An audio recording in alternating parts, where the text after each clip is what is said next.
السلام علیکم ناظرین، میں ہوں شاہد عباسی۔ آج ایک بڑی اہم ترین خبر سامنے آئی ہے۔ عمران خان نے ایک آرٹیکل لکھا ہے، اس آرٹیکل کو لے کر بڑے بڑے جو تجزیہ نگار ہیں، جرنلسٹ ہیں، وہ سامنے آ گئے ہیں۔ آسما شیرازی صاحب کی طرف سے ایک نیا قانون مترادف کروایا گیا ہے۔ کیا جیل میں کوئی سزا یافتہ ملزم یہ آرٹیکل لکھ سکتا ہے یا نہیں؟ آسما شیرازی صاحب نے اور بھی بہت سارے پوائنٹ ریز کیے ہیں۔ حقیقت یہ ہے کہ جیل مینول کے اندر جتنی بھی چیزیں آتی ہیں، کئی لوگوں نے جیل کے اندر سے بکس لکھی، کئی لوگوں نے آرٹیکل لکھے اور یہ پبلش ہوتے رہے ہیں۔ یہ تاریخ میں ہسٹوریکلی چیزیں آتی رہی ہیں۔ اگر ذوالفقار علی بھٹو صاحب کی ہسٹری کو دیکھا جائے تو انہوں نے کئی چیزیں جیل سے ہو کر لکھی۔ صدام صاحب تھے عراق کے، انہوں نے بھی کئی چیزیں جیل سے ہو کر لکھی اور پبلش بھی کروائی گئی، اور یہ ایکسیس ان لوگوں کو موجود تھا۔ یہ ہمارا آئین اجازت دیتا ہے، قانون اجازت دیتا ہے۔ جیل کے اندر آپ کا جب کسی بھی مقدمے کے اندر ٹرائل چلتا ہے، اس ٹرائل کے اندر آپ نے اسپیشل پرمیشن لینی ہوتی ہے، اور آپ کوئی بھی بک لکھتے ہیں، کوئی بھی چیز لکھتے ہیں، آپ وتھ پرمیشن آپ وہ لکھ سکتے ہیں۔ جیل کے اندر یہ آپ کو الاؤ ہے۔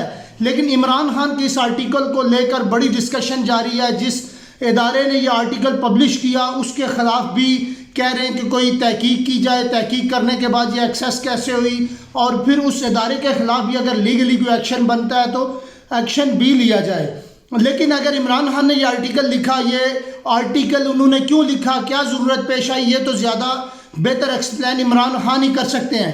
لیکن یہ جو دانشور ان کے اوپر تنقید در تنقید کر رہے ہیں، یہ کیا وجہ ہے؟ آخرکار عمران خان ان کے لیے درد سر کیوں بن گیا ہے؟ یہ سارے ایک حقائق، انہوں نے فیکٹ جو چیزیں آرٹیکل میں لکھی ہیں، یہ بڑی ایک بیسک فیکٹ تھے جو ملک کی تاریخ کے اندر ہو رہا ہے یا عدلیہ سے ہو رہا ہے یا جو بھی چیزیں ملک کے اندر چل رہی ہیں۔ انہوں نے میرے خیال ہے ریاست کے اندر جو ریاستی ادارے ہیں ان کا بھی تذکرہ کیا ہے، اس سسٹم کا بھی تذکرہ کیا ہے کہ یہاں پہ کیا لوٹ کسوٹ ہو رہی ہے، کس طرح کے حالات واقعات ہیں، ان کا تذکرہ کیا۔ لیکن عمران خان نے کچھ اصل چہرے ایکسپوز کیے، اصل چہروں کو سامنے رکھا۔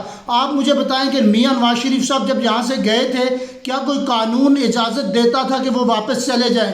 پھر بعد میں ان کی جو ضمانت دی گئی، وہ پھر ایئرپورٹ پہ جا کر پھر وہاں پر سگنیچر لیے گئے اور وہاں سے ان کی بیل ہوئی۔ حالانکہ ایک جو فوجداری قانون ہے اس کے اندر یہی ہوتا ہے کہ ایک ایکیوز جو ہوتا ہے اس کو قانون کے آگے سرنڈر کر کے ود ان دا کورٹ پیش ہونا پڑتا ہے اور پھر جا کر اس کی بیل ہوتی ہے۔ جتنے ہم نے ٹرائل دیکھے مقدمات کے، لوگوں کے ہم نے کیسز دیکھے، ان کے اندر یہی ہوتا رہا، اور یہی ایک لیگل جو فوجداری پاکستان کا قانون ہے، تعزیرات پاکستان ہے، اس کے اندر ایسا ہی ہوتا رہا ہے۔ لیکن یہ کیا مسئلہ پیش آ گیا کہ عمران خان کا ایک آرٹیکل اتنی بڑی ڈسکشن بن گئی، اس کے اوپر تحقیقاتی کمیٹی بننا شروع ہو گئی، اس کے اوپر نئی تحقیقات شروع ہو گئی، دانشور نئے نئے قانون مترادف کرنا شروع ہو جائے۔ میرا خیال ہے کہ یہ ایک زیادتی ہے کسی ایک لیڈر کے ساتھ۔ وہ ملک کا پرائم منسٹر رہا، پھر وہ بیہائنڈ دا بار چلا گیا، بیہائنڈ دا بار رہ کر اگر اس نے کچھ لکھا ہے، اس کی جو ایفرٹ ہے، اس کی جو کوشش ہے، وہ بھی ملک کے لیے پازیٹیو چیزوں کے لیے ہے۔ لیکن آپ